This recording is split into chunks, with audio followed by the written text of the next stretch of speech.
Hi friends, welcome back to our channel. చూడండి friends, ఇప్పుడు summer అయిపోయింది కదా almost. So rainy season start అవుతుంది కాబట్టి మనము ఇన్ని రోజులు ఖాళీగా పెట్టిన కుండీలన్నీ మళ్ళీ మట్టితో ఫిల్ చేసేసుకొని పెట్టుకోవాలి ఫ్రెండ్స్. వర్షాలు మంచిగా ఉండింటే ఈ పాటికి మనం సీడ్స్ అవి పెట్టేవాళ్ళము. కానీ నేను మా పిల్లలు అందరం ముగ్గురం కలిసి ఈ పని చేసామన్నమాట. ఈ 2 డేస్లో ఎండ ఇంకా తగ్గలేదు కదా ఫ్రెండ్స్. మొత్తం ఈరోజు కొంచెం బెటర్గా ఉంది, నిన్న వర్షం పడ్డం మూలంగా. సో నేను ఇలా అన్ని ఖాళీ కుండీలు మళ్ళీ రీఫిల్ చేసేసాను అనమాట మట్టితో. చూడండి, ఇంకా కరెక్ట్గా వర్షాలు స్టార్ట్ అయినప్పుడు మనకు ఇలా పెట్టుకోవడం మూలంగా మనకి ఏంటంటే ఫ్రెండ్స్ బెనిఫిట్, ఇందులో మనము సాయిల్ మిక్సింగ్ ఉంటుంది కదా, మనం అన్ని కుండీలు అవన్నీ వేసి కలిపి పెట్టేస్తాం కదా ఒక బ్యాగ్లోకి. మళ్ళీ రీఫిల్ చేసినప్పుడు దాంట్లో మనం వాడిన సీడ్స్ అవన్నీ ఉంటాయి కదా, కిచెన్ వేస్ట్ వేస్తాం కాబట్టి. సో అలా చాలా మొక్కలు పెరిగిపోతాయి అన్నమాట. వర్షం పడిందంటే ఇప్పుడు దోస గింజలు, ఇందులో చూడండి దోస గింజలు, పుచ్చకాయ గింజలు అవన్నీ ఉంటాయి కదా, కొన్ని వచ్చే వరకు వస్తాయి. సో మనకు దాంట్లో అవసరం లేనివి తీసేయచ్చు అనమాట. ఇలా ముందు ఫిల్ చేసి పెట్టుకోవడం మూలంగా అదొక బెనిఫిట్ మనకి. ఇలా అరేంజ్ చేసుకున్నాను అనమాట ఈసారి. చూడండి ఫ్రెండ్స్, ఇంకా వర్షాలు స్టార్ట్ అయితే సీడ్స్ పెట్టవచ్చు. ఇందులో ఏదైనా పాదు పెట్టుకోవచ్చు. వీటిల్లో మెంతి కూర, గంగబయల కూర అవి పెట్టవచ్చు ఫ్రెండ్స్. చూడండి, ఇలా ఫిల్ చేసి పెట్టుకున్నాను అనమాట. మనకు కిచెన్ వేస్ట్ అనేది చూడండి ఎంత మంచిగా కనిపిస్తుందో మీకు.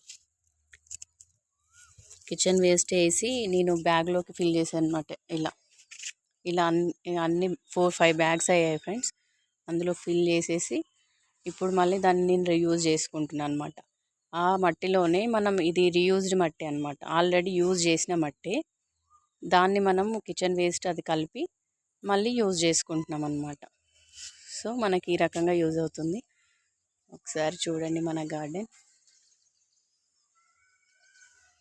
ఇక్కడ కొన్ని కుండీలు పెట్టాను ఫ్రెండ్స్. ఈ కింద స్టాండ్స్ లాగా ఉన్నాయి కదా చూడండి, టబ్స్. ఇవి కింద మన ఏసీ స్పేర్ పార్ట్స్ ఉంటాయి కదా ఫ్రెండ్స్, వాటికి వచ్చిన స్టాండ్స్ అనమాట ఇవి. వాటి కింద అవి చాలా వెయిట్ ఉంటాయి. సో ఇది బ్యాలెన్సింగ్ చేస్తుంది. మాకు తెలిసిన వాళ్ళ దగ్గర ఉంటే ఒక 4-5 తీసుకున్నాను అనమాట, అడిగి వాళ్ళు ఇచ్చారు గార్డెనింగ్ కంటే. సో థ్యాంక్ యూ వాళ్ళకి. అలా మనకి ఇది ఉపయోగపడుతుంది. వాటికి మరీ ఎక్కువ వెయిట్ పెడితే ఇరిగే ఛాన్సెస్ ఉంటుందేమో అని చెప్పేసి పెట్టలేదు ఫ్రెండ్స్. చాలా చిన్నగా పెట్టాను. ఇక్కడ చూడండి, చిన్నగా రాయి పెట్టాను అనమాట, ఎక్కువ వెయిట్ పెట్టకుండా. వాటర్ పోస్తే మనకు మట్టి జామ్ అవుతుంది కదా కింద, అది బయటకు వచ్చేటట్టు అనమాట. ఇందులో తీగజాతి మొక్కలు పెట్టుకోవచ్చు ఫ్రెండ్స్. దీంట్లో అయితే నేను గ్రాఫ్టెడ్ సపోటా ఉంది కింద, అది తెచ్చి పెడదాం అనుకుంటున్నా ఫ్రెండ్స్.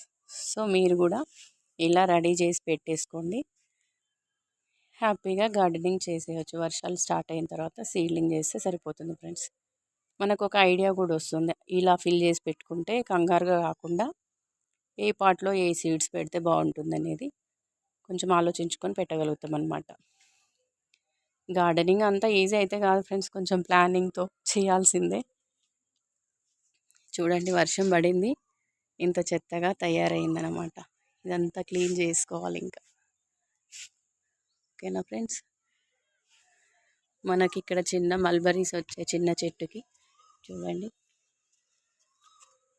ఇది మళ్ళీ ఈసారి బాగానే వచ్చినాయి ఫ్రెండ్స్, కాకపోతే ఎండలతో వీడియో తీయలేకపోయాను. ఇదిగోండి మల్బరీ. కొన్ని గ్రేప్స్ కూడా చూపిస్తాను ఫ్రెండ్స్ మీకు. ఇవి మన గ్రేప్స్ చూడండి ఫ్రెండ్స్. స్టార్టింగ్లో అయితే మొత్తం బ్లాక్ అయ్యే వరకు ఇలా తింటే స్వీట్ ఉండేవి ఫ్రెండ్స్. కానీ ఇప్పుడు పర్లేదు, ఈ కలర్లోకి వచ్చిన తర్వాత తింటే కూడా స్వీట్ ఉంటున్నాయి అనమాట. లేదంటే చాలా పుల్లగా ఉండేవి అనమాట. ఇక్కడ కొత్తగా చిగురు స్టార్ట్ అయింది చూడండి. ఇక్కడ పిచ్చుకలు కనిపెట్టకుండా ఉన్నాయన్నమాట కిందికి. కానీ చాలా స్వీట్ ఉన్నాయి ఫ్రెండ్స్. ఇలా తెంపుకొని అలా తింటుంటే మాత్రం చాలా హ్యాపీగా ఉంది. చూడండి, ఇక్కడ పండినాయి ఒక 3-4. అది మా పిల్లలకి ఇస్తాను. సో వాళ్ళు చాలా హ్యాపీగా తింటారు అనమాట. ఇవి మాత్రం పక్షులు కనిపెట్టలేదు, కిందికి ఉన్నాయి కదా, ఇలా అడ్డుండడం మూలంగా. లేదు అంటే లోపల పల్పు తినేసి ఓన్లీ పైది మాత్రం ఉంచుతున్నాయి ఫ్రెండ్స్. చూడండి,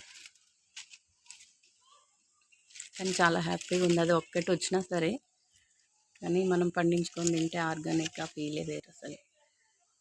ఓకేనా ఫ్రెండ్స్, ఈ వీడియో మీకు నచ్చినట్లయితే లైక్ చేయండి, షేర్ చేయండి, సబ్స్క్రైబ్ చేయండి. Bye friends.